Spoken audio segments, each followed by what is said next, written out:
Noong linggong nagsimulang umulan ng mas maaga kaysa sa karaniwan, may napansin si Teresa na pagbabago kay Noel na napakaliit upang matawag na problema at napakalinaw upang hindi mapansin. Tumigil itong mag-iwan ng basang tuwalya sa likod ng pinto ng banyo. Sa loob ng 16 na taon nilang pagsasama, iyon ang isa sa mga bagay na walang saysay, ngunit totoo, kasing totoo ng pagnguya nito nang may bahagyang ingay kapag pagod. Nang pagtapik nito sa mesa gamit ang hintuturo, habang nag-iisip, nang paglalagay nito ng sukli sa ibabaw ng refrigerator, sa halip na sa mangkok na nakalaan para roon. Hindi niya kailanman inakalang mamimiss niya ang isang basang tuwalya, pero ng 3 sunod na araw na maayos ang pagsampay nito, pantay ang pagkakaladlad, parang ipinapakita sa sinumang makakakita na may disiplina ang isang taong dati namang hindi naman kailanman nagkunwaring ganoon, nakaramdam siya ng mumunting pagkalito na hindi niya agad pinangalanan. Hindi pa iyon selos, hindi pa hinala. Isa lamang iyong pag-angat ng kilay ng loob, isang maingat na tanong ng katawan sa sarili, para kanino ang pag-iingat na ito. Sa kanilang bahay sa Bacoor, sa dulo ng isang makitid na eskinita na tuwing hapon ay amoy piniritong galunggong, usok ng tambutso, at fabric conditioner mula sa magkakadikit na sampayan, ang mga pagbabago ay hindi karaniwang maringal. Dumarating ang mga ito sa anyo ng isang bagong kape na biglang hilig ng asawa, ng mas madalas na pagtingin sa salamin, ng pag-uwi ng hindi amoy alak at pawis ng opisina, kundi amoy sabon na mamahalin at cologne na matagal nang hindi ginagamit. Baka may inspection, sabi ni Noel nang minsang nabanggit niya, nakapikit habang hinihila ang zipper ng bag, hindi siya sumagot agad. Pinanood lang niya ang paraan ng pagkakasabi nito, magaan, halos biro, ngunit may mabilis na pag-iwas ng tingin pagkatapos, isang bagay na hindi niya malalaman noon kung hindi niya iyon pinag-aralan sa mukha nito sa napakaraming taon. Siya ang tipo ng asawang natutong magbasa sa hindi sinasabi, hindi dahil likas siyang mapaghinala, kundi dahil sa pag-aasawa, lalo na sa mahabang pag-aasawa, maraming bagay ang hindi na idinadaan sa wika.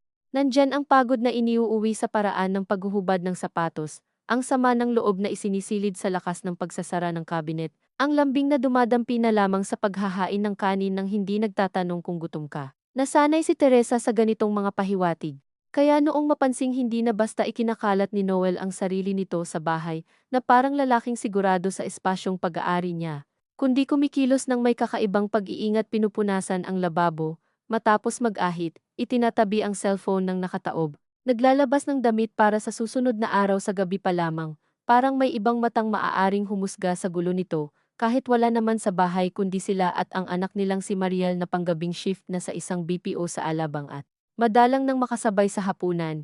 May bahagyang kirot na kumapit sa ilalim ng dibdib niya. Hindi iyon agad sumabog. Hindi siya yaong mga babaeng sa isang kutob lang ay nanggagalugad na ng bulsa o sumisilip sa mensahe. Sa totoo lang, may bahid pa siya ng pagmamataas. Ang paniwalang kapag umabot sa ganoon ang buhay nilang mag-asawa, mararamdaman niya iyon bago pa niya mahuli. Matagal na niyang ipinagmamalaki, kahit hindi niya binibigkas, nakilala niya si Noel sa mga bahagi nitong hindi alam ng iba ang takot nito sa utang kahit mahusay magmukhang kampante. Ang pagkapahiya nito kapag hindi makapag-abot sa magulang niya tuwing piyesta. Ang ugali nitong magsinungaling ng maliit para maiwasan ang mahabang paliwanag. Ngunit may mga kaalaman palang unti-unting niluluma ng panahon. Habang tumatagal ang pagsasama, hindi lamang ang isa't isa ang nakikilala ninyo, natututuhan din ninyong gamitin ang pagkaalam na iyon para magtago. Ang unang pagkakataong naramdaman niyang hindi na niya abot ang nangyayari ay isang Martes, ordinaryong araw na may kakatuwang pagkalinaw ng sikat ng araw pagkatapos ng ulan. Nagluluto siya ng ginisang upo nang tumunog ang cellphone ni Noel na naiwan sa lamesa, at dahil nakagawian na niyang sabihing may tumatawag ng malakas kahit narinig na nito, sumilip siya sa screen, walang pangalan, numero lang, at isang mensahe, nakaalis ka na. Hindi siya agad natigilan dahil maaring kahit sino iyon driver, katrabaho, delivery rider, ngunit ang sumunod ang pumigil sa kamay niyang humahalo sa kawali. Ingat. Huwag mong kalimutan yung sinabi ko. Wala namang pusong emoji, wala ring lambing na hayag, at marahil iyon ang lalong nakapagpagulo sa kanya. Ang mga lantad na bagay ay madaling kapitan ng galit, ang malilinis na pangungusap, ang mga payak, ang mga nakatabing may sariling disiplina, ang mahirap ilagay sa hukuman ng isip. Dumating si Noel mula sa banyo na basa pa ang buhok sa batok, at sa isang kisap lang, hinablot nito ang cellphone na parang natural, pero hindi sapat ang natural para hindi mahalata ang mabilis na galaw. May nag-text, sabi niya, piniling pantayin ang boses. Sino? Office lang. Ay, iyon lang ang sinabi niya. At sa maikling tugunang iyon ay may kung anong nahulog sa pagitan nila, maliit pa, halos buto ng santol, ngunit naroon, ng gabing iyon, hindi siya makatulog agad. Nakikinig siya sa tunog ng electric fan, sa tahol ng aso ng kapitbahay, sa mahinang pag-vibrate ng cellphone sa side table ni Noel na kaagad nitong pinatay. Naalala niya ang mga unang taon nila sa Tondo, sa inuupahang kwarto na may yero ang bubong, at may manipis na kortina lang sa bintana. Nang ang pinakamalaking problema nila ay kung sapat ba ang sahod ni Noel sa hardware para sa gatas ni Mariel at pamasahe kinabukasan. Panahong pag may nag-text sa isa, ang isa ang sumasagot kung abala ang may-ari ng telepono. Walang anumang banal sa kahirapan, alam niya iyon. Hindi totoo na dahil naghirap kayo noon ay magiging malinis ang pagmamahalan ninyo. Pero may uri ng pagiging direkta ang kakapusan. Wala kayong lakas para sa maraming lihim. Kapag may itinatago ka, may sobrang lakas kang inilalaan doon. Ngayon, mas maluwag na ng kaunti ang buhay. May sariling bahay na hulugan pa rin. May ref na hindi na laging kalahati ang laman. May anak na kahit paano'y nakakatulong na sa kuryente. Marahil, naisip niya nang may pait na hindi pa umaabot sa salita. Ang kaunting ginhawa rin ang nagbibigay ng espasyo para sa pagtataksil. Sumunod na mga araw, hindi siya nagtanong. Iyon ang unang paraan niya ng pagharap sa posibilidad ng sugat. Ang huwag itong pangalanan ng mas maaga kaysa kailangan. Sa umagay naghahanda siya ng agahan, nagdidilig ng 2 paso ng gumamela, nagpapalit ng bedsheet tuwing Sabado. Nakikipagbiruan pa rin siya kay Aling Nena sa tapat tungkol sa presyo ng sibuyas at sa bagong jowa ng anak nitong lalaki. Sa harap ng iba, walang nagbago. Ngunit sa loob niya, nagkaroon ng bagong silid na lagi niyang nadaraanan. Minsan habang nagbabalat ng bawang, maiisip niya kung ano ang klase ng babae na magsasabi kay Noel ng ingat. Minsan, habang nag-aabang sa mercury ng maintenance medicine ng nanay niya, maiisip niyang baka wala naman, baka siya lang ang gumagawa ng kwento mula sa butas, at may kasunod agad iyong hiya.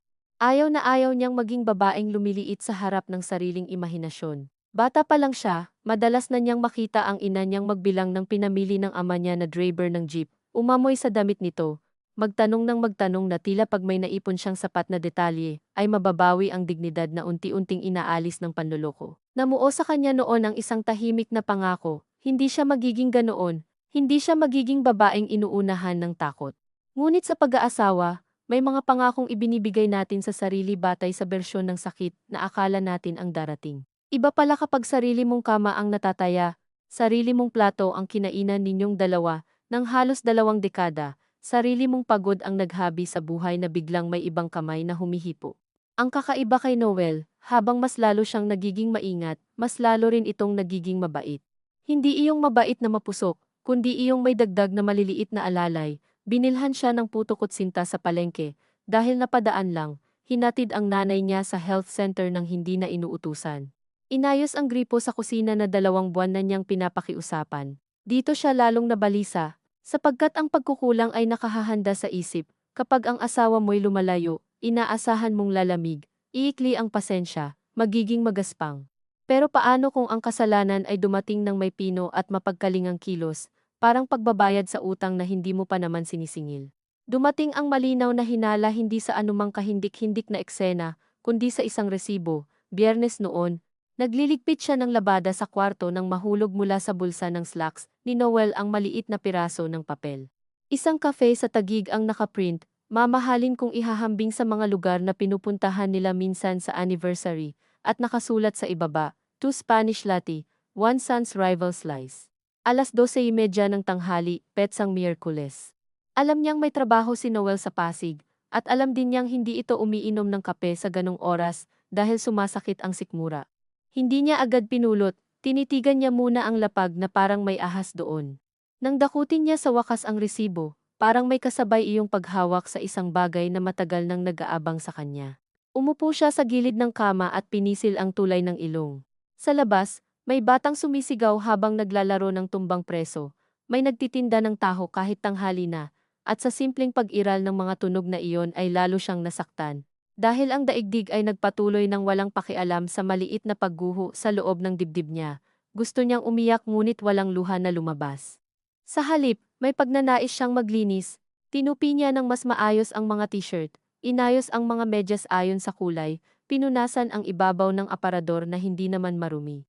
Iyon ang uri ng pagpipigil na nakasanayan niyang anyo ng pagkababae. Kung hindi mo kayang kontrolin ang pakiramdam, kontrolin mo man lang ang pagkakatupi ng kumot. Nang umuwi si Noel ng gabing iyon, normal ang mukha nito, bahagyang pagod, humingi pa ng paumanhin dahil na late raw dahil may meeting. Inihain niya ang sinigang at pinanood itong kumain. May isang sandali roong nais niyang itanong agad, ilapag sa lamesa ang resibo at pakinggan kung paano lilikha ng kasinungalingan ang lalaking minsang pinagkatiwalaan niyang tumulong sa kanya sa lahat ng totoong bagay. Ngunit hindi pa handa ang loob niya para sa tunog ng sagot.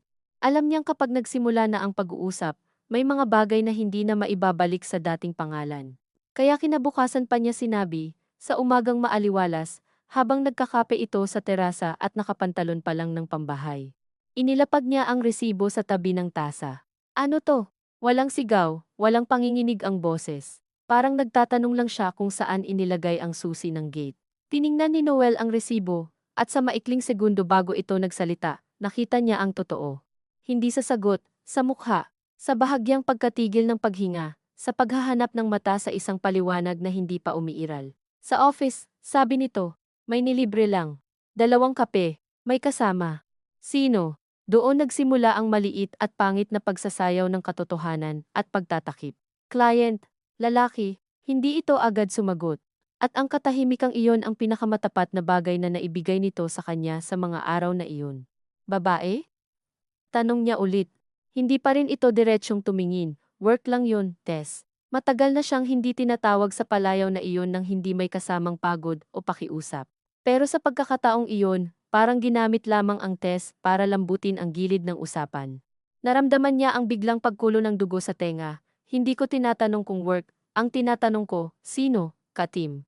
May pangalan ang Katim, umiling si Noel. Hindi bilang sagot kundi parang umaasang sa pag-iling, ay maiiwasan ang hugis ng usapan, huwag na nating palakihin, at doon siya unang napatawa, maikli at walang saya. Laging nakagigitla sa mga babae ang linyang iyon, na para bang ang sukat ng sugat ay hawak pa rin ng kamay, na siyang may gawa nito, hindi ko to pinalalaki, sabi niya. Nandyan na yan. Sa huli, ang nakuha lang niyang pangalan ay Mara. 29, bagong lipat sa kumpanya ilang buwan na ang nakalipas, hiwalay sa nobyo, nakatira raw sa kondo malapit sa opisina. Hindi raw iyon ang iniisip niya, hindi raw niya pinlano. Hindi raw niya napansin kung paano nangyari. Iisang bangin ang iba't ibang bersyon ng palusot. Ang pagtatangkang gawing pangyayari ang isang sunod-sunod na pagpili. Habang nagsasalita si Noel, hindi siya umiyak, hindi rin nagtaas ng boses. Ang naramdaman niya ay isang paglamig na parang may humigop sa buong katawan niya ng init. Tiningnan niya ang lalaking kasama niyang tumanda, ang lalaking minsang naglakad mula Divisoria hanggang Recto, dahil kapos pamasahe nila at ipinambili na lang ng diaper ang barya. At sa unang pagkakataon ay nakita niya itong ordinaryo, sa pinakapangit na paraan, hindi halimaw, hindi natatanging makasalanan, kundi karaniwang tao na pinaboran ang sarili ng sapat na maraming beses upang matawag na pagtataksil ang ginawa. Sa mga sumunod na linggo, hindi agad sumabog ang bahay nila. Iyon marahil ang hindi naiintindihan ng mga taong mas gustong malinaw ang tama at mali. Akala ng marami, kapag nahuli ang pagtataksil, may eksenang magaganap, sigawan, basagan ng plato, alis ng isadala ang maleta, pag-uwi sa magulang. Minsan, oo. Pero madalas, lalo na sa mga mag-asawang sanay ng ibitin ang sarili sa pang-araw-araw, mas tahimik ang pagkawasak. Patuloy pa rin kailangang pakainin ang aso, bayaran ang internet, dalhin ang labada sa bubong, bago umulan. Pinili ni Teresa na huwag muna sabihin kay Mariel. Hindi dahil gusto niyang protektahan si Noel, kundi dahil ayaw niyang ang anak nila ang unang mapilitang mamili ng katapatan sa loob ng isang usaping hindi pa niya maintindihan ang buong anyo. May gabi lamang na pagdating ni Mariel mula sa trabaho, nadatnan siya nito sa sala na nakapatay ang TV at hindi gumagalaw. Ma, okay ka lang? Inaantok lang. Tiningnan siya ng anak ng matagal, na para bang may nababasa rin sa mukha niya, na hindi pa handang pangalanan. Sanay si Teresa sa pag-aalaga, hindi siya sanay na siya ang pinagmamasdan kung may sira. Samantala, si Noel ay naging mas tahimik. Hindi raw tapos, sabi nito isang gabi nang sa wakas ay tinanong niya, may nangyayari pa ba? Nasa kusina sila noon, naghihiwa siya ng sitaw. Hindi ko alam, sagot nito, at iyon ang isa sa mga pinakamasakit na tugon na natanggap niya sa buhay. Hindi dahil sa kalabuan lamang, kundi dahil sa katapusang ipinapasa sa pagkakataon, na para bang hindi sariling kilos ng tao ang pagpapatuloy ng isang kasalanan. Hindi mo alam, ulit niya, dahan-dahan. Hindi mo alam dahil ayaw mo malaman, o hindi mo alam dahil gusto mo pa. Hindi sumagot si Noel. Napatingin ito sa lababo, sa mga platong nakasalansan na parang may maitutulong ang kinang ng tubig sa pagbubuo ng salita. Naunawaan ni Teresa noon ang isang bagay na kinatatakutan niyang aminin. Hindi lamang siya ipinagkanulo ng asawa, hindi na rin siya nito kayang piliin ng buo sa sandaling iyon. At may hiwalay na sakit ang pagkabatid na iyon, mas mababa, mas dumikit sa buto kaysa sa simpleng selos. Dahil ang selos ay tungkol sa ikatlong tao, ang pagkawala ng tiwala ay tungkol sa biglang pagguho ng mismong tao na pinagpahingahan mo. Nagsimula ang kanilang paglayo sa mga maliliit na tuntuning hindi pinag-usapan, ngunit sabay na sinunod, hindi na sila sabay matulog. Si Noel ay madalas sa sala, naka-on ang TV kahit hindi naman talaga nanonood.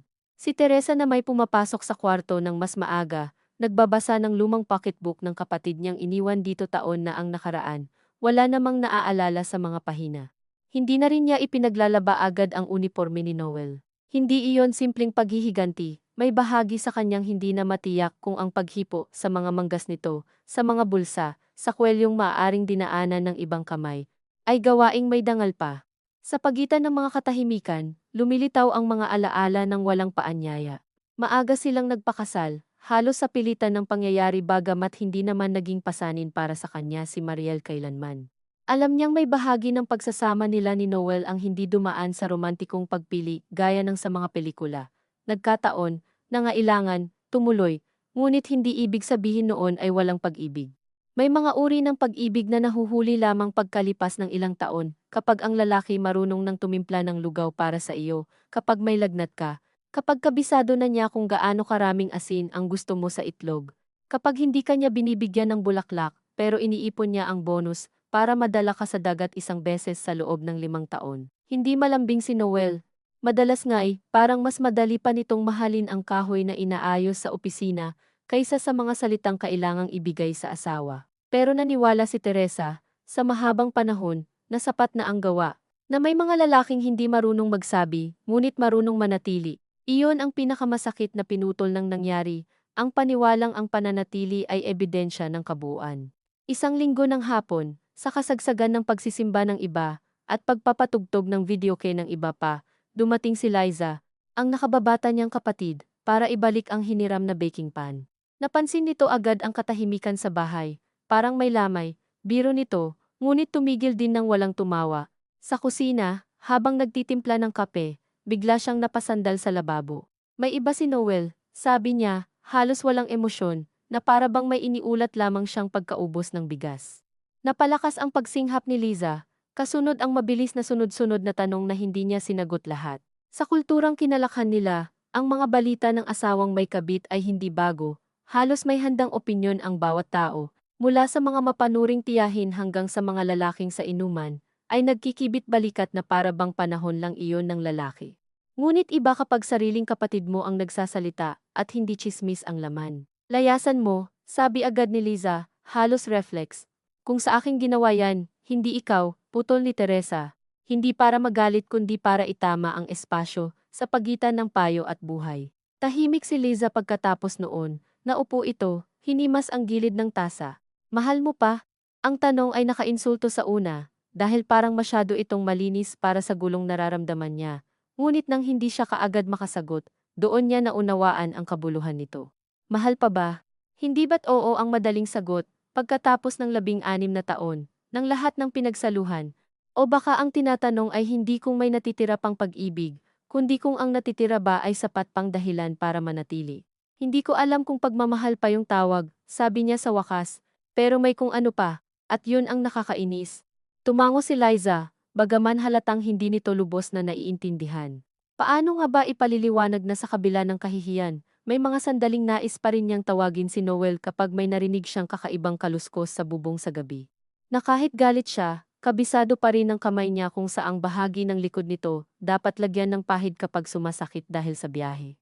Na hindi naman basta napapalitan ng pagkamuhi ang mga nakaugat na kilos ng pag-aalaga. Sa mga sumunod na araw, lalo niyang nakilala ang anyo ng selos na ayaw niyang aminin. Hindi siya nagselosa sa ganda ni Mara, bagaman minsang nakita niya ang litrato nito sa Facebook nang sumuko siya sa tukso ng paghahanap. Simple ang mukha, maputi ng kaunti, naka-corporate blouse, mumiting hindi naman mapanukso. Nakagalit iyon sa ibang paraan.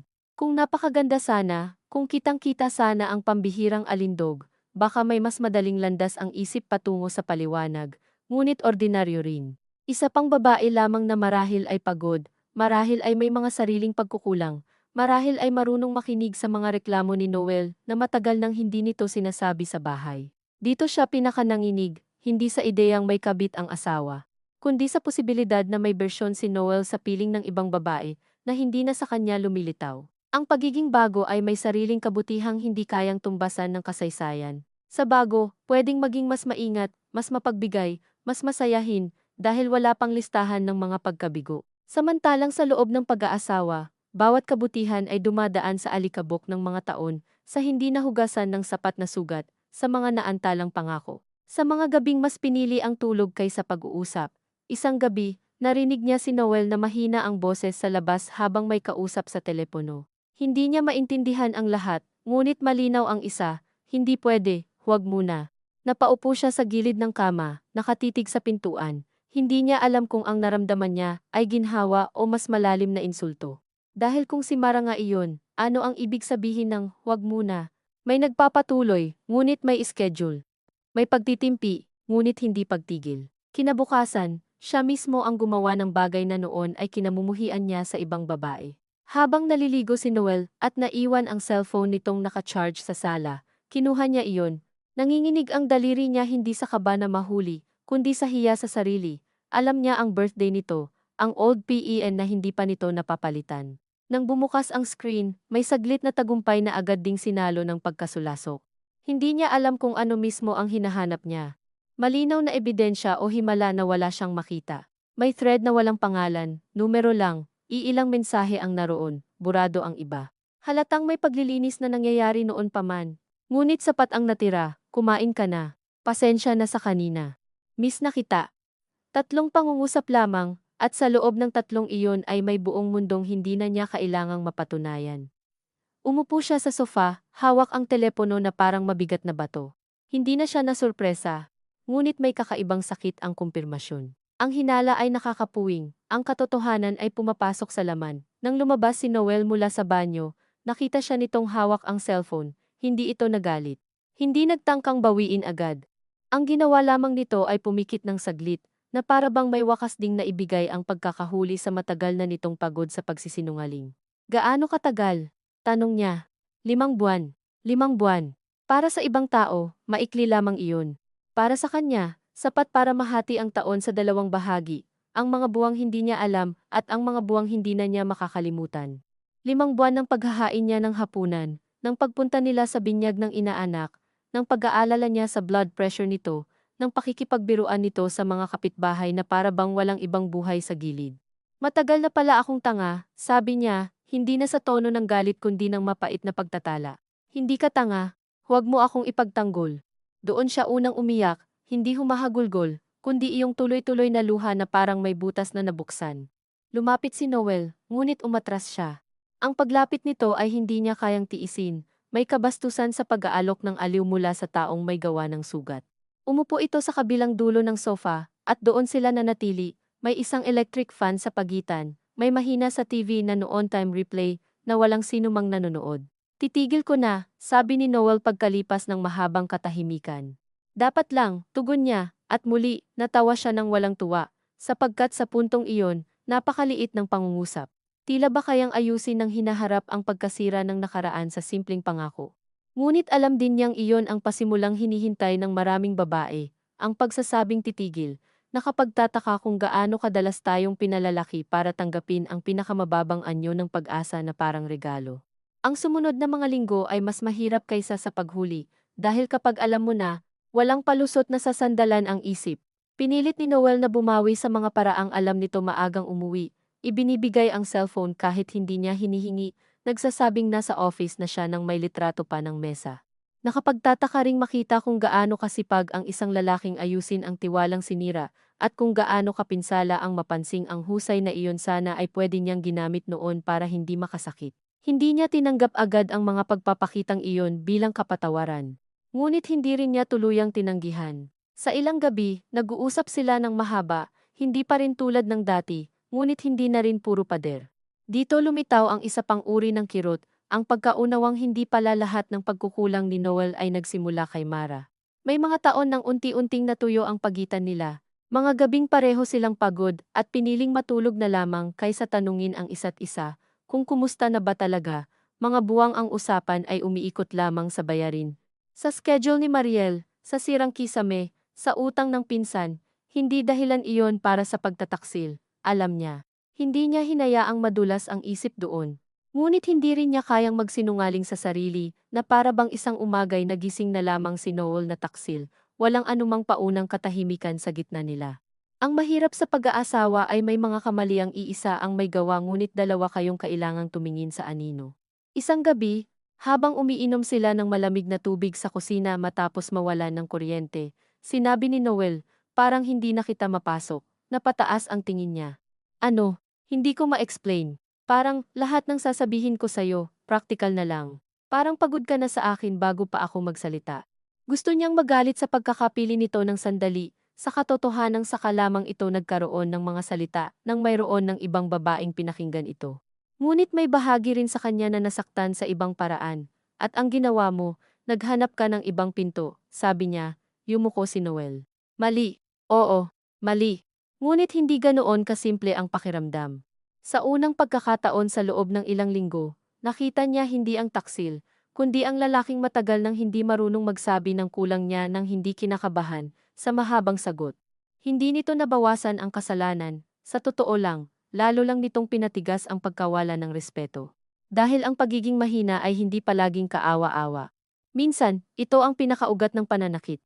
Nang malaman ni Mariel sa huli dahil walang lihim na nananatiling maayos sa bahay, na magkalapit ang pintuan hindi siya sumigaw gaya ng inaasahan ni Teresa.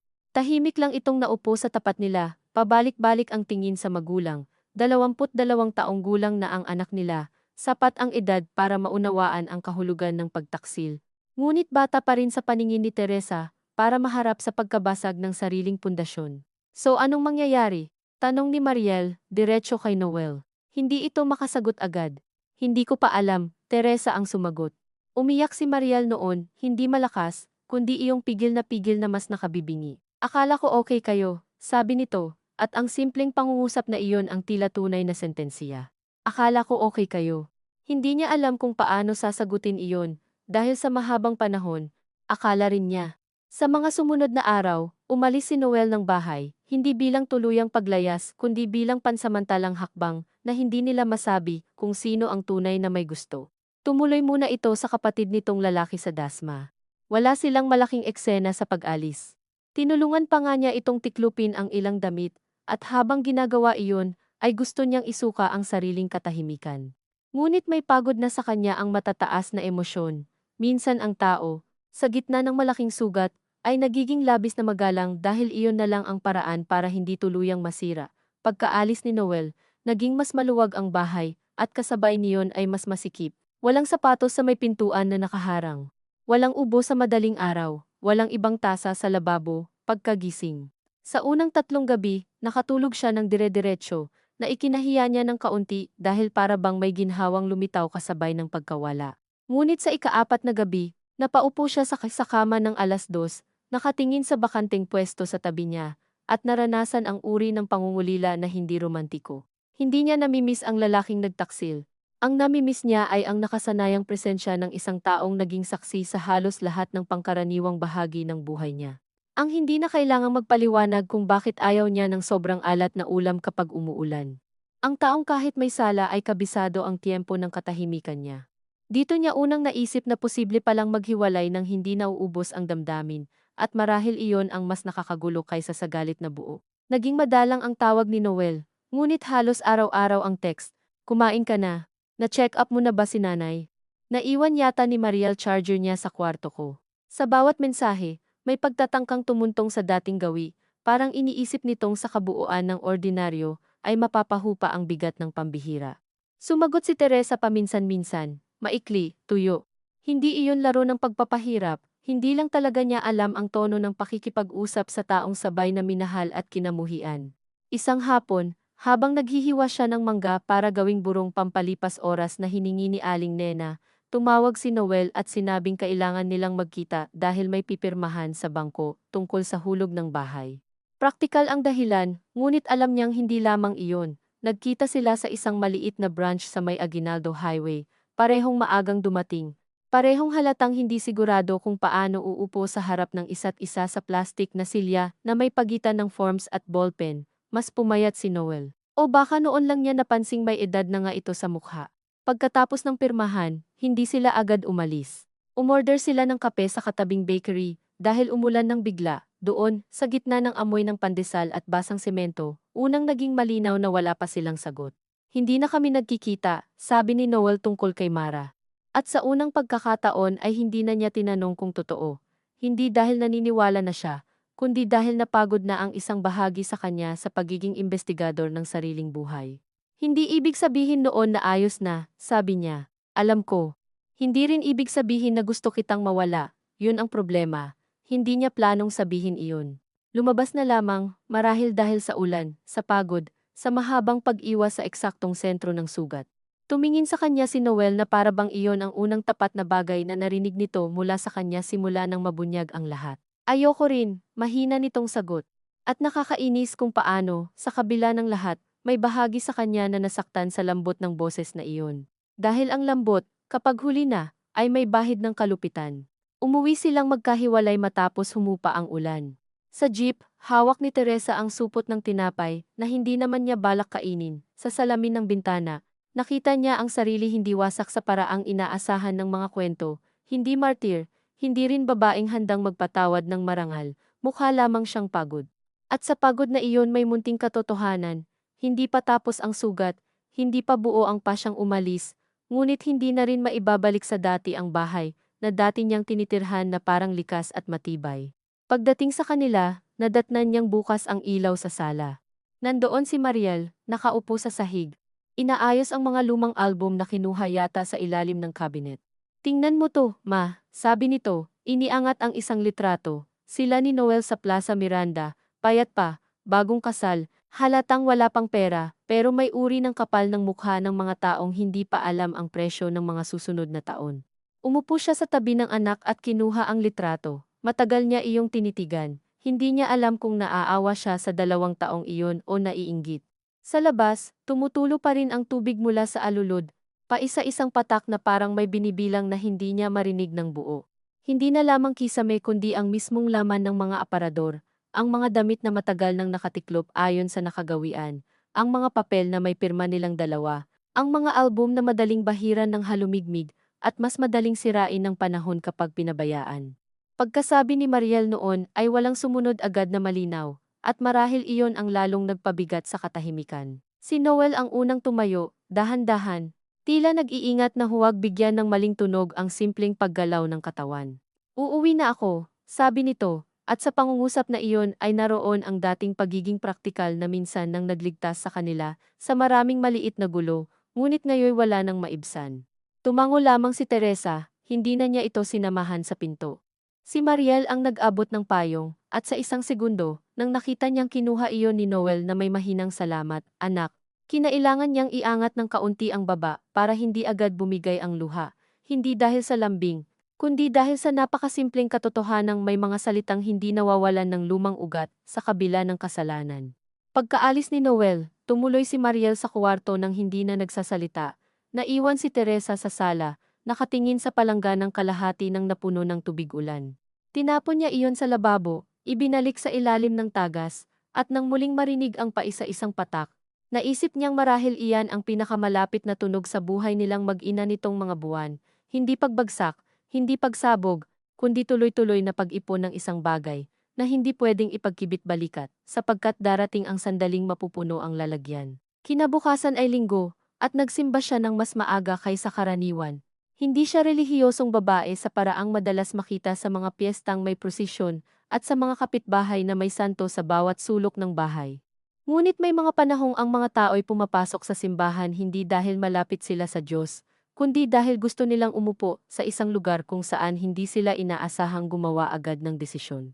Sa loob ng simbahan, amoy kandila at lumang kahoy, napatingin siya sa mga mag-asawang sabay lumuluhod, sa mga babaeng mag-isang may karga-kargang apo, sa mga lalaking nakapamaywang sa dulo ng pew na halatang napilitang sumama, ngunit tumatayo pa rin sa tamang oras dahil may ritmo ang katawan sa nakasanayang dasal. Hindi siya humingi ng partikular na hiling. Hindi rin niya kayang magdasal para sa kasal nila ni Noel nang may buong loob, sapagkat may bahagi sa kanya na pakiramdam ay bastos manghingi ng pagpapanumbalik, habang hindi pa malinaw sa kanya kung ang nais ba niya ay muling mabuo ang bahay o mailigtas lamang ang alaala ng sarili niyang pinagtitiwalaan. Ang naibulalas lamang niya, sa tahimik na paraang halos hindi mawari kung dasal nga ba, ay ang pagod, pagod na akong hindi alam. Pagod na akong maging maingat sa galit ko dahil baka ako rin ang matalo. Pagod na akong isipin kung alin ang dangal at alin ang takot lang sa pag-iisa. Paglabas niya ng simbahan, may mamang nagtitinda ng sampagita, at may batang nag-aabot ng sobre para sa kung anong outreach sa malayong probinsya. Nag-abot siya ng barya nang hindi na tinitingnan ang papel. Sa daan pa uwi, napansin niyang may kakaibang gaan ang umaga, kahit hindi naman nabawasan ang problema. Marahil may mga sandaling sapat nang maamin mong pagod ka, para humina ang kapit ng sakit ng kaunti. Ngunit pagpasok niya sa bahay, nadatnan niyang gising si Mariel at nakaupo sa hapag. May hawak na mug ng kape ngunit halatang matagal ng malamig iyon. Galing kang simbahan? Tanong nito. Oo. Tumango si Mariel, may sinabi si Papa sa akin kagabi. Umupo si Teresa sa tapat, biglang alerto ang katawan. Ano? Nagtanong siya kung okay lang bang kumuha siya ng apartment ulit malapit sa trabaho. Sabi niya para hindi raw laging parang nanghihimasok dito. Napakagat si Teresa sa loob ng pisngi. Hindi dahil sa galit kaagad, kundi dahil naroroon na naman ang ugali ni Noel na hatiin ang bigat ng desisyon sa maliliit na pahintulot mula sa magkakaibang tao. At ano sabi mo? Sabi ko hindi ako ang dapat tanungin. Tinitigan siya ni Mariel ng matagal bago nagsalita ulit. Ma, minsan feeling ko inaantay niyong pareho na may isang masamang mangyari para mapilitan kayong pumili. Parang gusto niyo ng mas malinaw na dahilan. Hindi agad sumagot si Teresa. Ang anak niya, na ilang buwan pa lamang ang nakalipas ay iniisip niyang dapat ilayo sa gulong ito hanggat maaari. Ngayoy nagsasalita sa paraang kinikilala ang kalabuan ng mas diretsyo kaysa kanilang mag-asawa. Baka, sabi niya, kasi pag walang bagong kasalanan, mas mahirap amining sapat na yung luma. Tahimik silang dalawa pagkaraan noon. Naunawaan niya ang sinasabi ng anak, ngunit hindi niya agad matanggap. Sapagkat may kahihiyan sa ideyang hinihintay mo ang mas malaking pagkasira para lamang magkaroon ng moral na pahintulot sa desisyong hindi mo kayang pangatawanan sa gitna ng abo.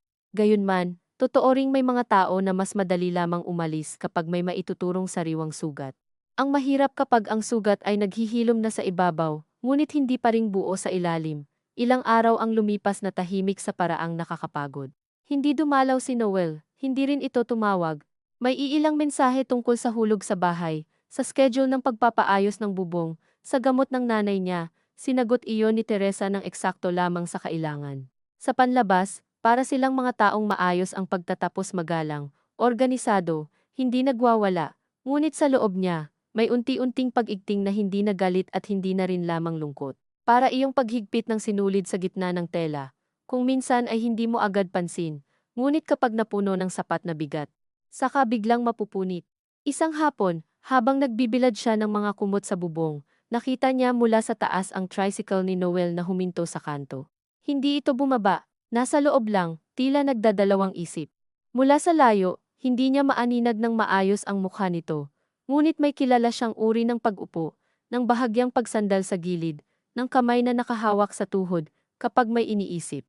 Pagkaraan ng halos isang minuto, umandar muli ang tricycle at nagpatuloy.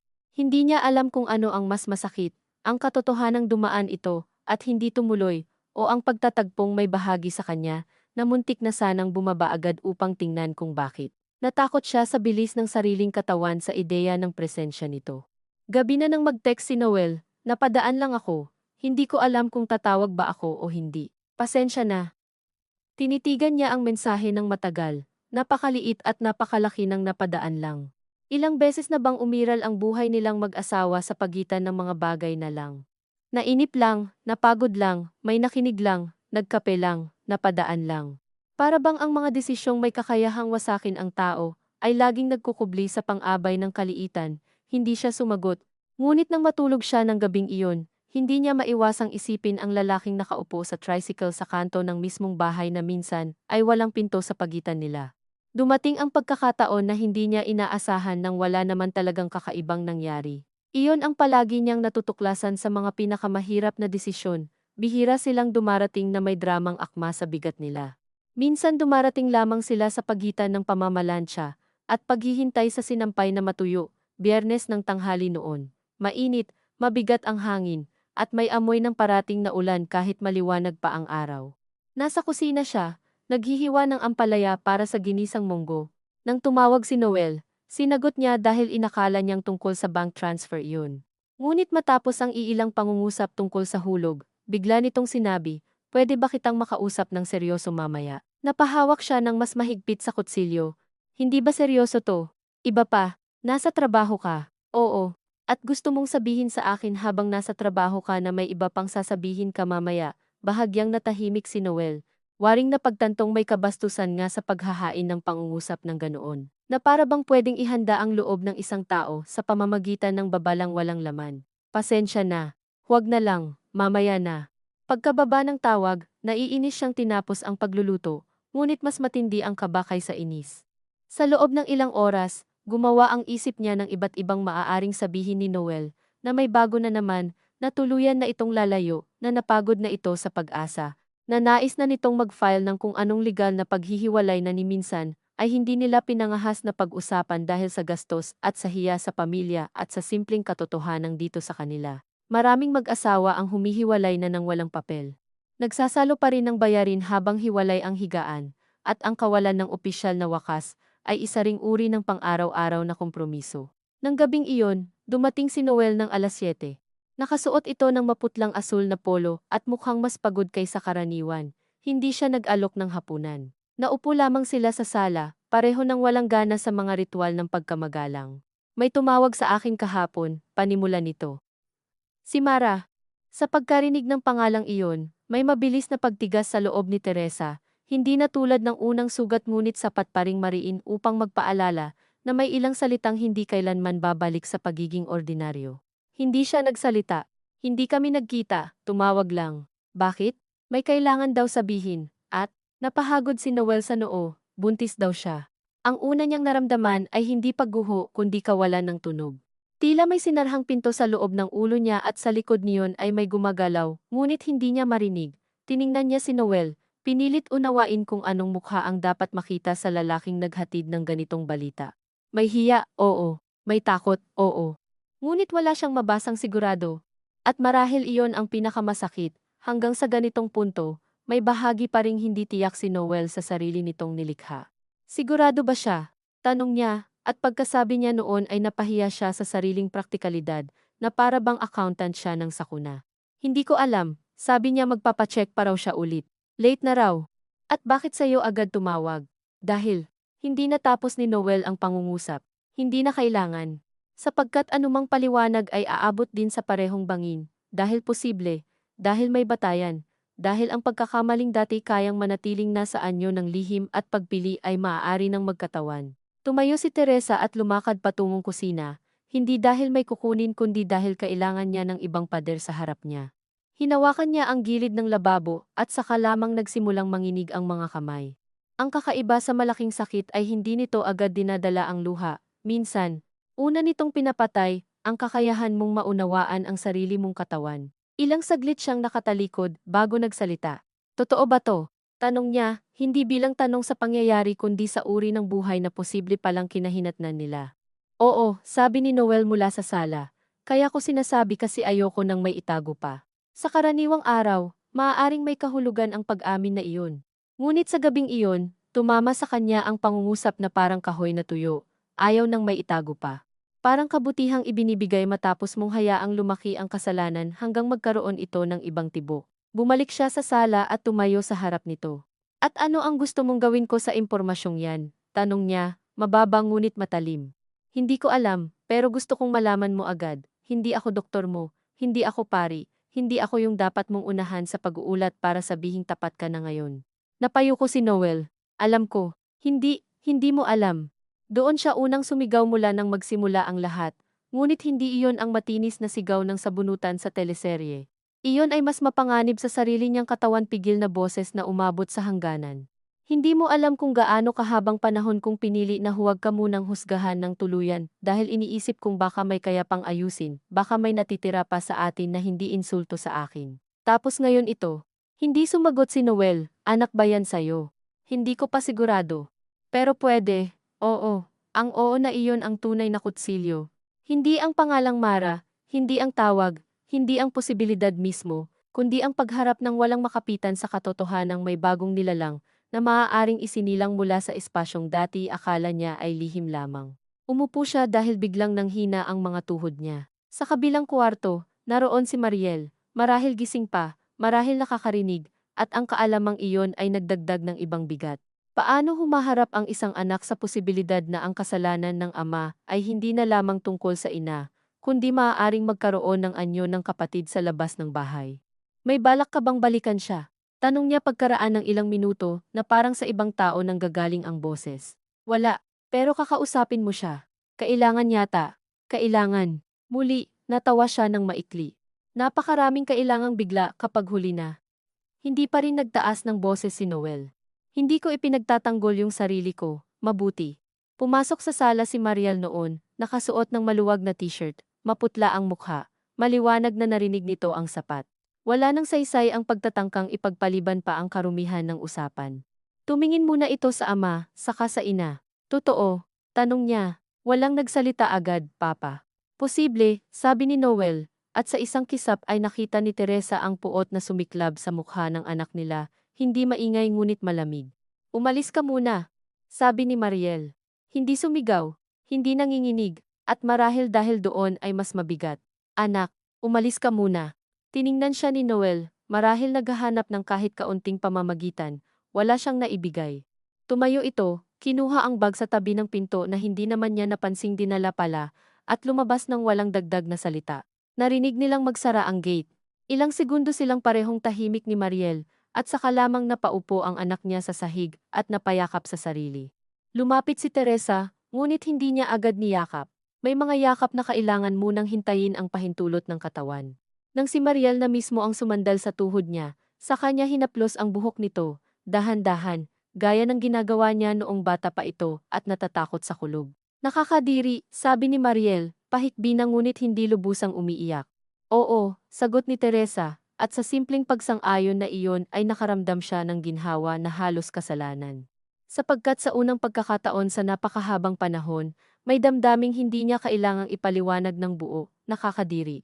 Hindi moral na tesis, hindi pilit na pag-unawa, hindi pagtimpi para sa mas malaking larawan. Isang tapat, payak na salita para sa isang katotohanang wala nang kayang pagandahin ng pagkamahinahon.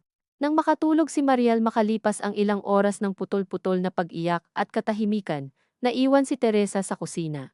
Binuksan niya ang gripo, nagsalin ng tubig. Pinanood ang baso hanggang sa mapuno ng halos umapaw. Hindi niya iyon ininom. Tinitigan lamang niya ang sariling kamay na nakahawak sa salamin. Inisip niya si Mara hindi na gaya ng dati na may halong paghahambing, kundi bilang katawan na maaaring may dinadalang kahihinatnan, hindi siya naging biglang maawain. Wala siyang marangal na pagtingin sa kabilang babae sa sandaling iyon. Ngunit may pumasok na pagod na lampas sa simpleng puot. Kung totoo man, may panibagong buhay na magsisimula sa pinakapangit na paraan, sa loob ng gulo, ng hiya, ng pagsukat kung sino ang may mas malaking karapatan sa lalaking hindi naman nagawang maging buo sa alinmang panig.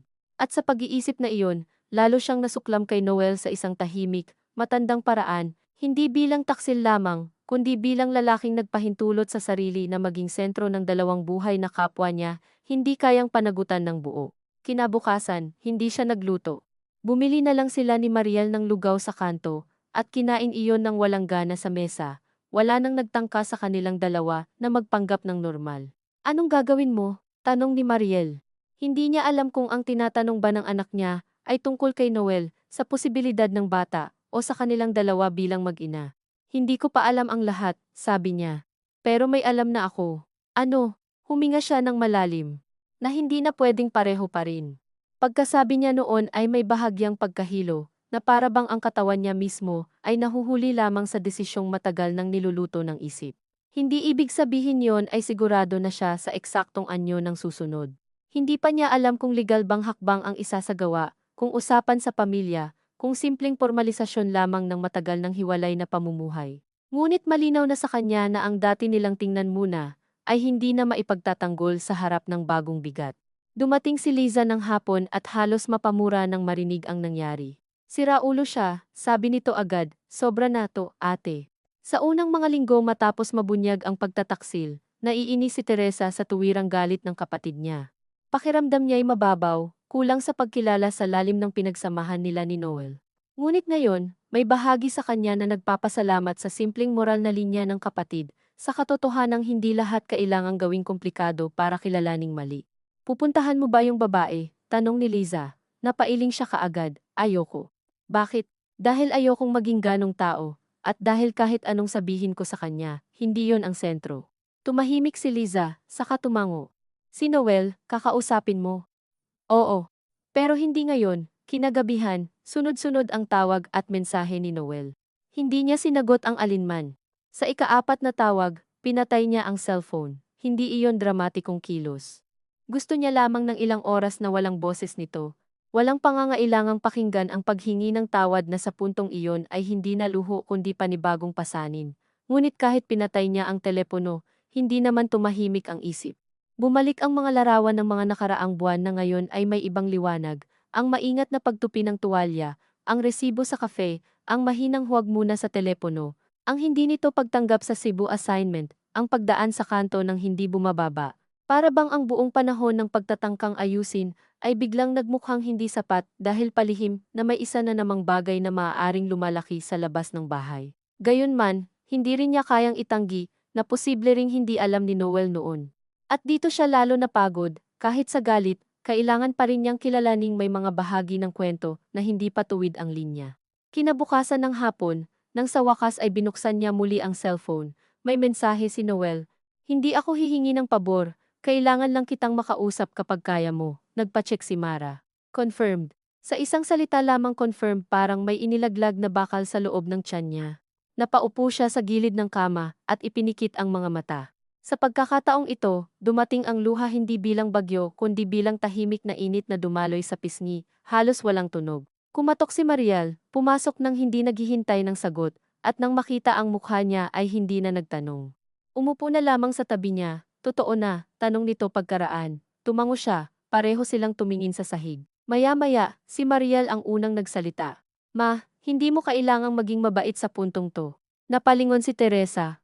Anong ibig mong sabihin? Parang lagi mong iniisip kung paano maging maayos, kahit noong una pa. Gets ko naman, pero, naghanap ito ng salita. Hindi mo kasalanang masira to ng mas malaki. Alam niyang hindi iyon bago bilang ideya. Ngunit iba kapag galing sa anak na matagal niyang pinaniwalaang dapat protektahan mula sa karumihan ng mundo. May kabalintunaan doon, ang anak niyang bunga ng isang pag-aasawang nagsimula sa pagkakapilit ay ngayon nagsasalita para ipagtanggol ang dignidad niya laban sa isang pagsasamang inakala nilang pinagtibay na ng panahon. Nang gabing iyon, siya mismo ang nag-text kay Noel, bukas, huwag dito. Nagkita sila sa maliit na coffee shop malapit sa terminal. Isang lugar na hindi naman romantiko at hindi rin formal, sapat lamang para hindi sila maobserbahang mabuti ng kakilala at hindi rin sila magmukhang may ipinagdiriwang.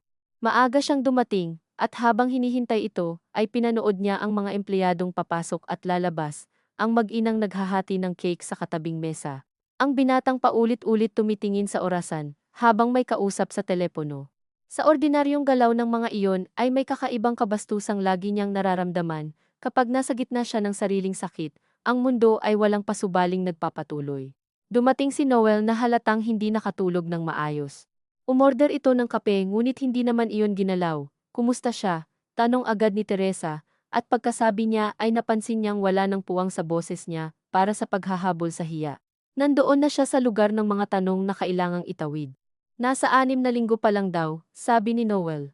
Gusto niyang ituloy, tahimik si Teresa. Hindi niya alam kung ano pa ang inaasahan niyang sagot. Siyempre gusto nitong ituloy, o marahil gusto o natatakot o nalilito anumang halo niyon. Ang totoo'y hindi na rin mahalaga sa mismong katotohanang may dinadalang bata. At ikaw? Hindi ko pa alam. Tiningnan niya ito ng diretsyo, at sa unang pagkakataon ay hindi siya nag-ingat na huwag masaktan ito. Hindi ka pa ring tapos sa hindi ko alam. Namutla si Noel, hindi sa ganon. Ang ibig kong sabihin, hindi ko pa alam kung paano haharapin ng tama. May tama pa ba? Wala siguro. Pero may mas hindi duwag. Natahimik siya roon. Sa wakas, may salitang hindi nagmamalinis, duwag. Iyon nga marahil ang pinakabuod ng maraming ginawa ni Noel, higit pa sa pagnanasa, higit pa sa kakulangan ng atensyon, higit pa sa pagkapurol ng mga taon. Duwag. Duwag na humarap sa pagkabagot, sa lungkot, sa kakulangan, sa pangangailangan niyang marinig. Duwag ding pumili ng maaga kung ano ang isasakripisyo, bago pa lumaki ang kapalit. Ano ba ang gusto mo sa akin ngayon? Tanong niya. Hindi ko alam kung anong karapatan ko pa para humingi, sagot nito. Pero ayokong marinig mo sa iba. Ayokong magmukha na tinatago kita sa desisyon ko. Desisyon mo, tumango si Noel. Oo, kasi sa huli, akin naman talaga to. Ilang segundo siyang nakatitig lamang dito. Sa wakas, marahil, may pangungusap na hindi hinati, ngunit hindi iyon nakapagpagaan. Sa halip, may malamig na paglilinaw na pumasok sa kanya. Kapag inako na ng isang tao ang buong bigat ng ginawa niya, hindi laging iyon ang simula ng paghilom. Minsan iyon ang sandali kung kailan mas lalo mong nakikita ang laki ng nasira. Hindi kita kayang alalayan dito, sabi niya dahan-dahan. Hindi ko na trabaho yan. Umiling si Noel agad.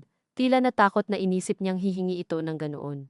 Hindi ko hinihingi. Mabuti. Kasi kahit anong natitira sa atin, hindi nakasama roon ang pagiging tagasalo ko sa bunga ng ginawa mo sa iba. Napatungo si Noel. Sa tindig nito, may lungkot at may pagtanggap, ngunit wala na iyong dating pag-asang kaya pa nitong paliitin ang usapan sa antas na kakayanin niyang saluhin. Napansin niyang sa wakas, pareho na silang pagod sa pagiging maingat sa gilid ng bangin. Pero may kailangan din akong sabihin, dagdag ni Teresa. Tumingin ito sa kanya. Hindi ko pa alam ang lahat ng legal o practical. Hindi ko rin alam kung anong eksaktong magiging ayos para sa bahay, sa bayarin, sa pamilya, pero malinaw na sa akin na hindi na ako babalik sa dati nating parang naghihintayan lang. Hindi na kita hihintayin na luminaw habang ako yung lumalabo. Kita niya kung paanong tumama iyon kay Noel, hindi bilang sorpresa kundi bilang final na pahayag ng isang bagay na matagal nang nakabitin. Ibig mong sabihin, hindi niya ito pinatapos. Ibig kong sabihin, kailangan na nating ayusin ang hiwalay na totoo. Hindi yung hiwalay na kunwari may butas pang pwedeng takpan ng pang-araw-araw. Hindi agad nakapagsalita si Noel. May mahabang sandali roon na naisip ni Teresa na baka iiyak ito, at hindi niya alam kung kaya niya iyong makita. Ngunit sa halip, huminga lamang ito ng malalim, tumango ng minsan, at sinabi, sige, walang drama sa sige na iyon. Walang pakiusap, walang deklarasyong babawi, at marahil, dahil doon, sa kanya unang naramdaman ang tunay na bigat ng sinasabi niya. Hindi ito eksenang mapupuri ng iba, bilang matapang, hindi rin ito maruming sigawang mapagkakatuwaan sa mga kwento ng tiyahin. Isa lamang itong pag-upo sa harap ng lalaking matagal niyang nakasanayan, at pagsasabing hindi na niya kayang ipagpatuloy ang lumang hugis. Pag-uwi niya, hindi siya umiyak agad. Nagluto pa siya ng adobo para sa gabing iyon, nagwalis sa sala, nagsampay ng tuwalya ni Mariel. Sa paggawa ng mga iyon, ay may kakaibang pagkadalisay ng pagod, parang ang katawan niya'y nauna ng nauunawaan na pagkatapos ng malalaking pangungusap, buhay pa rin ang maliit. Tanging nang matulog si Mariel at siya'y mag-isa na sa kawarto, nakatitig sa bahaging matagal ng walang katabi, saka siya unti-unting inabot ng lungkot na hindi nagalit. Ito ang lungkot para sa mga bagay na hindi na maibabalik kahit hindi mo pa tuluyang isinusuko. Lungkot para sa batang babaeng nasa lumang litrato sa Plaza Miranda, na hindi naman mangmang ngunit wala pang sapat na imahinasyon para sa ganitong uri ng pagkasira. Lungkot para sa lalaking minsang nagtapal ng bubong gamit ang plastik at ngayoy hindi na kayang takpan ang sariling butas sa simpleng pagsisikap.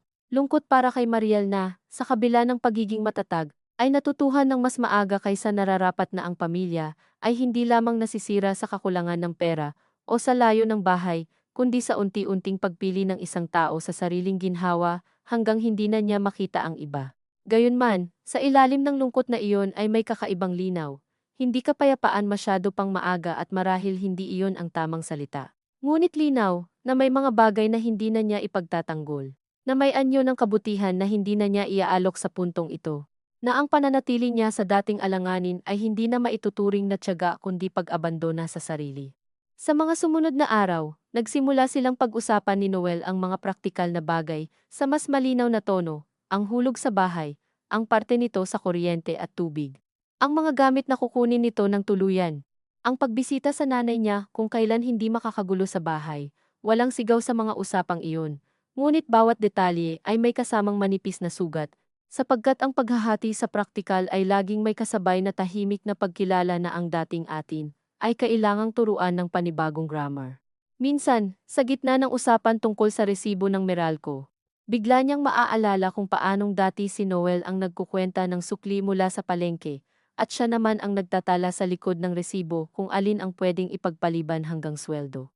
Ngayon, ang parehong kakayahan sa pag-oorganisa ay ginagamit para sa disenteng paglayo. Isang gabi, matapos ang maikling tawag tungkol sa schedule ng pagkuha ni Noel sa natitirang gamit, inilapag niya ang cellphone at napansin niyang hindi na siya nanginginig sa tunog ng boses nito. Hindi ibig sabihin ay wala ng kirot. Naroon pa rin, mas tahimik lamang, mas malalim, mas hindi palahiyaw. Ang kirot ngayon ay hindi na dahil baka may itinatago pa. Ang kirot ay dahil alam na niya ng sapat, at ang sapat na kaalaman ay may sariling anyo ng kapayapaan, na minsan ay mas mabigat dalhin kaysa sa hinala. Sa huling linggo bago magsimula ang Oktubre, sumagi sa isip niyang muling tingnan ang lumang album sa ilalim ng kabinet, ngunit hindi niya ginawa. Hindi dahil tapos na siya sa nakaraan, kundi dahil naunawaan niyang hindi lahat ng alaala ay kailangang dalawin sa parehong yugto ng sugat. May mga alaala na sa ngayon ay magiging pagtataksil sa sarili kung gagamitin niya bilang dahilan para lumambot, gaya rin ng may mga alaala namang balang araw ay maaaring balik-balikan nang hindi na siya nalulunod sa paghahambing ng dati at ngayon. Sa halip, binuksan niya ang bintana ng kuwarto, hinayaan ang hangin ng papalapit na ulan na pumasok, at tumayo roon ng matagal.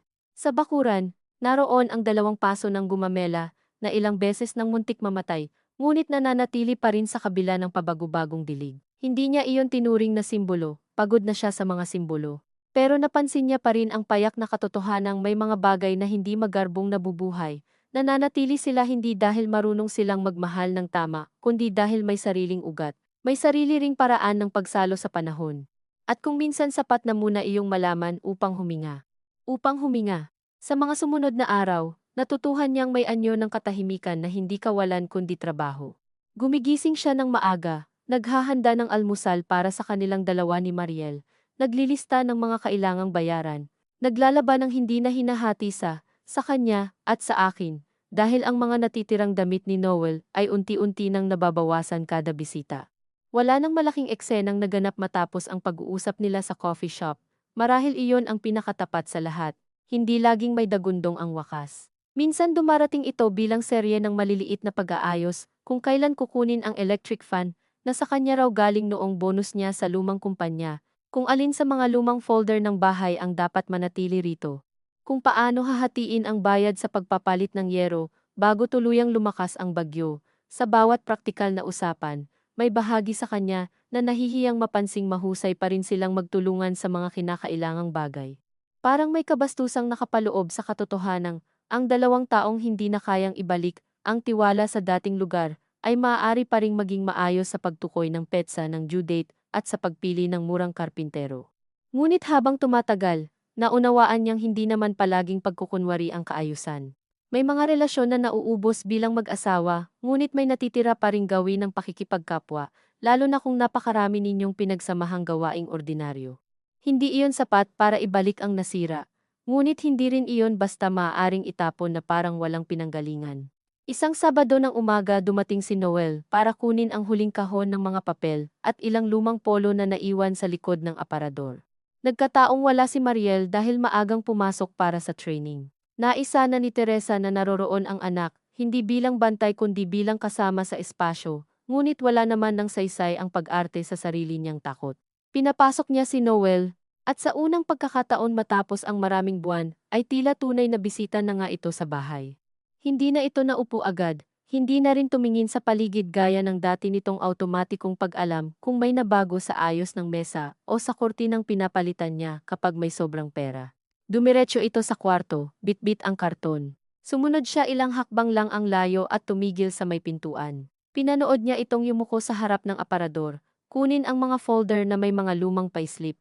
Resibo ng appliances, Xerox ng IDs. At ang brown envelope na may titulo ng motor na naibenta na nila ilang taon na ang nakaraan, ngunit tinatago pa rin ni Noel na para bang may halaga pa ang lumang papeles ng mga bagay na dati nilang pinaghirapan. Nakatalikod ito sa kanya nang magsalita. Nagalaw mo na ba yung drawer sa baba? Hindi. May mga lumang reseta doon tsaka warranty ng rice cooker. Sige, hindi mahalaga ang usapan. Ngunit sa mismong pagiging hindi mahalaga nito ay may kakaibang hapdi. Ganito ba talaga nagtatapos ang ilang buhay na pinagsamahan sa pag-alam kung saan nakalagay ang warranty card ng sirang gamit? Habang nagtatanggal ito ng ilang hanger, napansin niya ang espasyong unti-unting lumalaki sa aparador. May bahagi roon na dati siksik sa mga polo, maong, at jacket na bihirang isuot ni Noel maliban kung may kasal o Christmas party. Ngayon, bakanting kahoy na lamang. May maputlang bakas ng alikabok sa bahagi kung saan laging nakadikit ang tela. Noon pa man alam niyang darating ito, ngunit iba pa rin ang makitang may literal na puwang na iniiwan ang tao sa bahay na dati niyang inookupahan nang hindi kailangang isipin. Pupunta ako sa check-up niya next week, sabi ni Noel bigla, hindi pa rin lumilingon, napahigpit ng bahagya ang hawak ni Teresa sa doorknob. Hindi na niya kailangang itanong kung kanino ang tinutukoy. Nagpasalamat siya ng kaunti sa hindi nito pagsasabi ng pangalan. Sabi ng doktor kailangan daw may kasama kapag mag-ultrasound. Tahimik siya, hindi dahil wala siyang maisip na sagot, kundi dahil ayaw niyang bigyan ng anyong maayos ang balitang iyon sa pamamagitan ng anumang salita, ngunit hindi rin niya nais na lumabas na parang hindi niya inaasahan. Siyempre pupunta ito, anuman ang natira sa pagitan nila, naroon na siya sa bahaging iyon ng buhay kung saan ang pagharap sa bunga ng ginawa ay hindi na maaaring ipagpaliban sa pamamagitan ng hiya. Sinabi ko lang, dagdag ni Noel, na para bang napansin ang kapal ng katahimikan. Hindi nito tinapos. Alam ko, sabi niya sa wakas, bagaman hindi niya sigurado kung alin ang alam niya na hindi ito humihingi ng pahintulot, o na mayroon pa ring itong lumang ugali ng pagsasabi sa kanya ng mahahalagang pangyayari, dahil sa loob ng napakaraming taon siya ang una nitong inuuwian ng mga balita, mabuti man o masama. Tinapos ni Noel ang pag-iimpake at binuhat ang kahon palabas. Nang mailapag nito ang bag sa may pintuan, napansin ni Teresa, na mayroon pa palang isang piraso ng damit nito sa likod ng silya sa sala, ang lumang gray na jacket na ginagamit lamang kapag malamig sa bus o maulan ang biyahe. Hindi niya alam kung bakit hindi niya iyon napansin noong mga nakaraang linggo. Kinuha niya iyon at iniabot.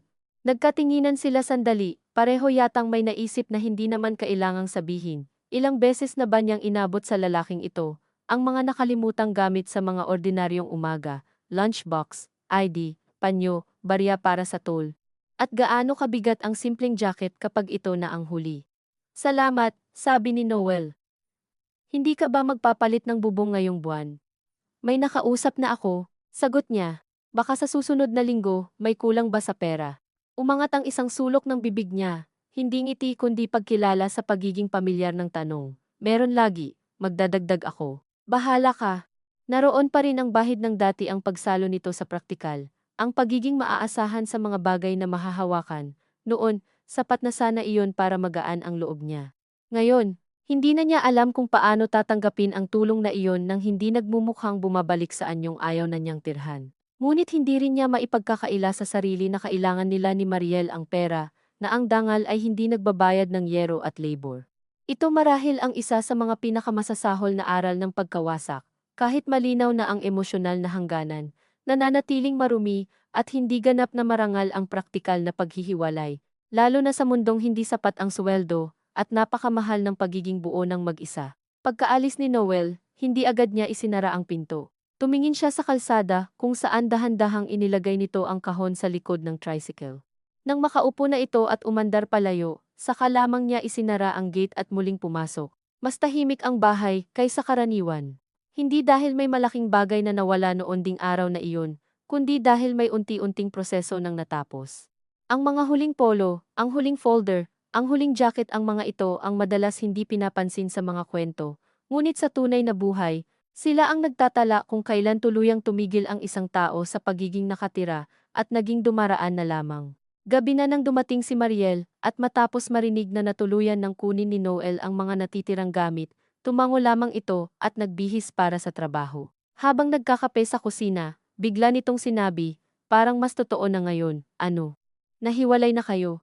Pinagmasdan ni Teresa ang paghalo ng anak niya sa kape. Paikot-ikot, na para bang mas madaling kausapin ang likidong maitim kaysa ang ina.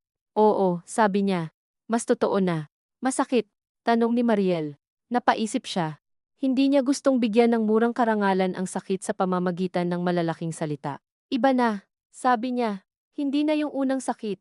Tumango si Mariel, at tila sapat na sa anak niya ang sagot na iyon. Sa mga sumunod na linggo, nagsimula nang lumabas si Teresa sa dating ayos ng mga araw. Hindi naman sa maringal na paraan. Hindi siya biglang naghanap ng bagong trabaho o nagparebond o sumama sa out of town kasama ang mga kaibigan gaya ng sa mga kwento ng mabilisang pagbangon. Ang mga pagbabago ay kasukat lamang ng uri ng babae na siya noon pa man. Nagsimula siyang tumanggap ng dagdag na labada mula sa kapitbahay na may maliit na laundry supply business at kulang sa tao kapag peak season. Hindi malaki ang kita.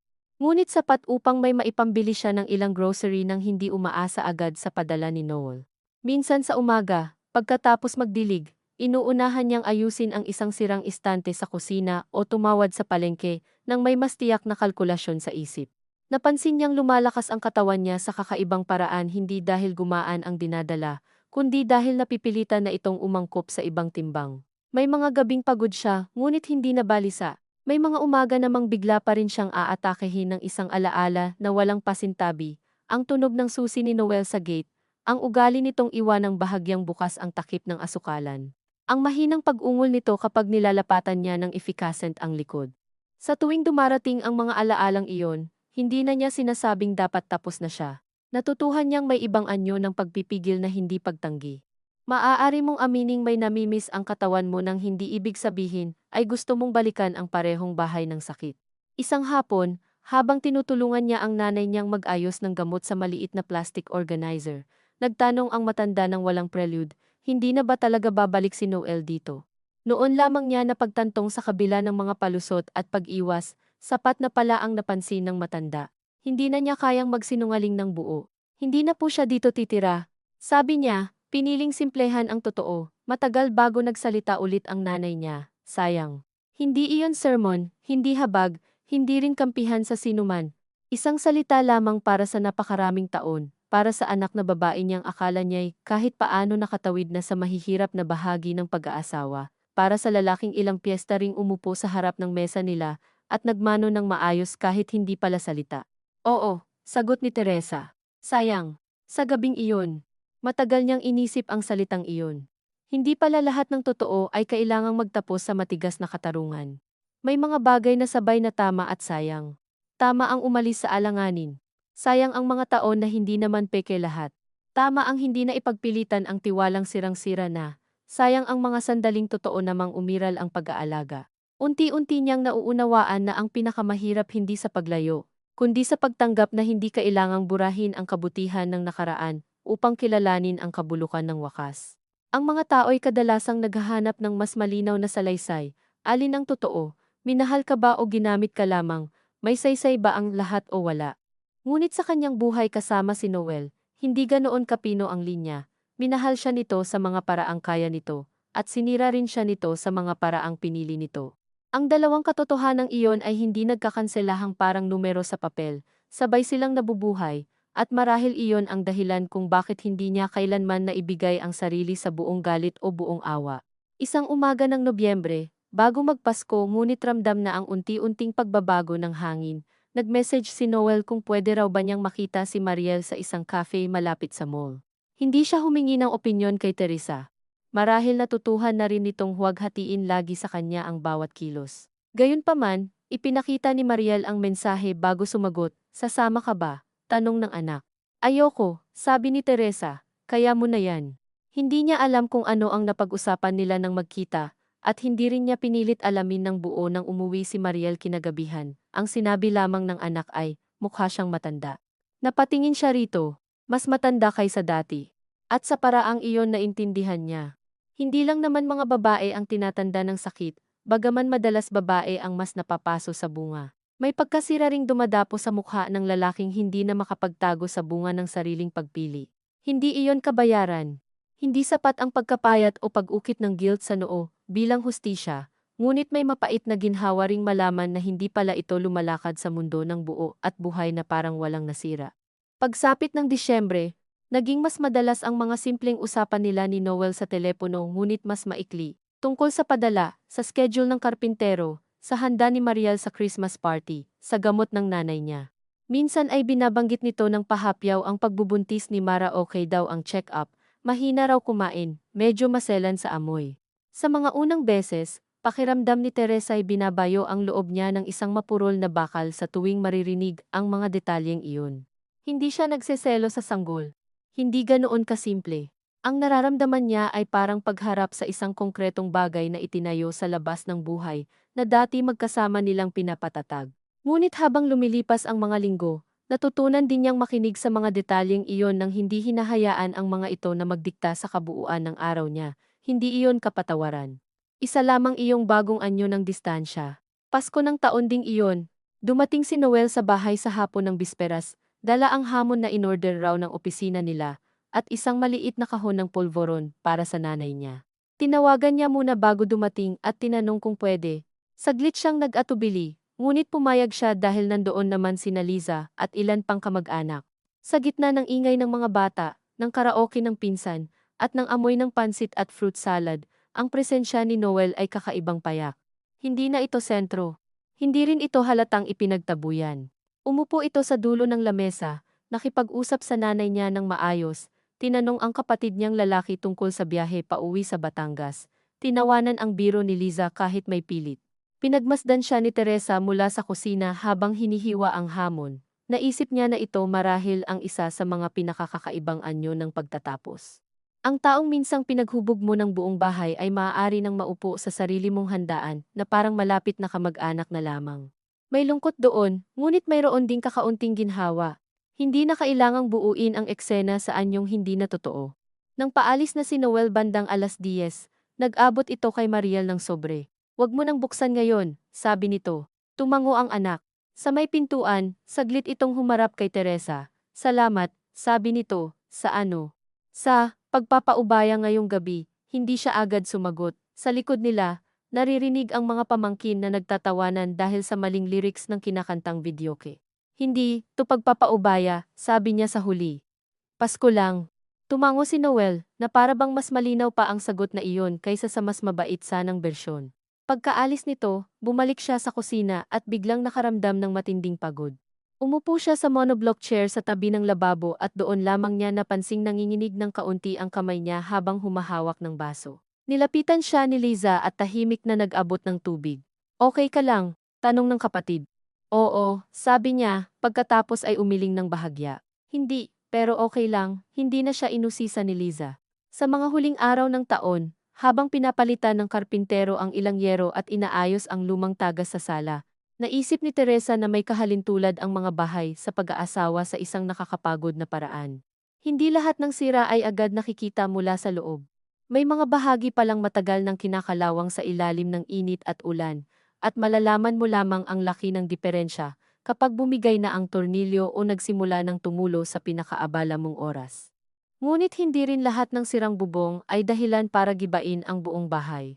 Minsan, papalitan mo lamang ang yero, lilinisin ang alulod, kikilalanin na hindi na ito katulad ng dati ngunit matitirhan pa rin sa ibang ayos, ibang bagay nga lamang ang bahay na tinitirhan, at ang pagsasamang minsay pinaniwalaan mong iisa ang bubong at puso. Sa kalagitnaan ng Enero, ipinanganak ang sanggol ng mas maaga ng kaunti kaysa inaasahan. Hindi si Noel ang tumawag sa kanya noon, kundi si Mariel na siyang tinext ng ama matapos ang ilang oras. "Babae," sabi ng anak, hawak ang telepono. Hindi na niya tinanong ang pangalan. Umupo lamang siya sa gilid ng kama at tumingin sa bintana. Sa labas, maliwanag ang umaga at may naglalako ng pandesal. Isang batang babae. Mula sa parehong lalaking minsang nagbuhat sa anak nilang si Mariel sa dagat sa Batangas, at ngayoy may isa na namang batang kailangang buhatin sa ibang buhay. Wala na siyang naiyak. Sa halip, may dumating na kakaibang katahimikan, hindi dahil magaan na ang lahat kundi dahil tumuntong na ang kwento sa anyong hindi na maaaring mabawi o baliin. Naisip niya si Mara sa ospital, pagod, marahil namumutla, marahil masaya, marahil takot. Naisip niya si Noel, nakatayo marahil sa tabi ng basinet, nakatitig sa isang mukha na hindi humihingi ng paliwanag sa pinanggalingan nito. At sa unang pagkakataon, hindi galit ang unang dumaan sa kanya, kundi isang malamig na paglilinaw. wala na talaga siyang lugar sa bahaging iyon ng buhay ni Noel, at hindi na rin niya kailangan. Ang pagkawala pala ng lugar ay hindi laging kamatayan ng dangal. Minsan iyon ang mismong pagbabalik nito. Ma? Tawag ni Mariel, marahan. Okay ka lang? Tumingin siya sa anak, na biglang nagmukhang mas bata sa liwanag ng umagang iyon, at kasabay niyon ay mas matanda sa nalalaman na nito tungkol sa mundo. Oo, sabi niya, at sa pagkakataong ito ay hindi iyon lubos na kasinungalingan. Hindi siya maayos sa paraang simple. Ngunit may bahagi sa kanya na tumigil na sa pag-asang may babalik pang dati. At ang pagtigil na iyon, gaano man kasakit, ay may kaunting awa. Sa mga sumunod na buwan, nanatili ang komunikasyon nila ni Noel sa antas na kailangan. Minsan mas mabait, minsan mas tuyo.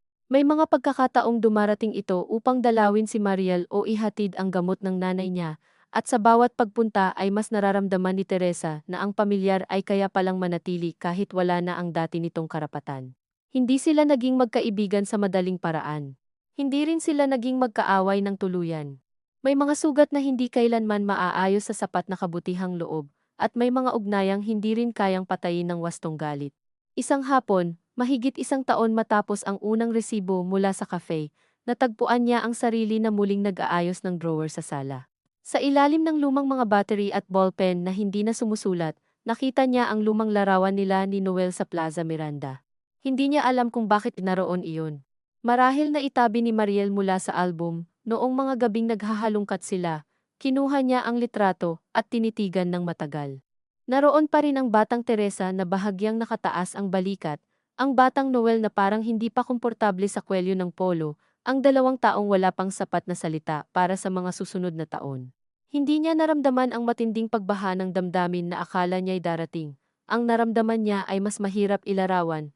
Isang tahimik na pagkilala sa dalawang estrangherong minsan niyang naging bahay. Hindi niya sila kinamuhian, hindi rin niya sila pinatawad sa ngalan ng kung anong sentimental na pananampalataya. Nanatili lamang siyang nakatingin, na para bang sa wakas ay kaya na niyang hayaan ang nakaraan na maging totoo nang hindi nito inuutos ang kahulugan ng kasalukuyan. Ibinaba niya ang litrato, kumuha ng maliit na sobre, at sa halip na ibalik iyon sa ilalim ng drawer o sa album na may iba pang masayang mukha, inilagay niya ito sa kahon ng mga papeles na itabi, pero huwag laging buksan. Nang maisara niya ang kahon, may bahagyang kurot pa rin sa dibdib, ngunit hindi iyon ang kurot ng babaeng naghihintay pang bumalik ang hindi na maaari.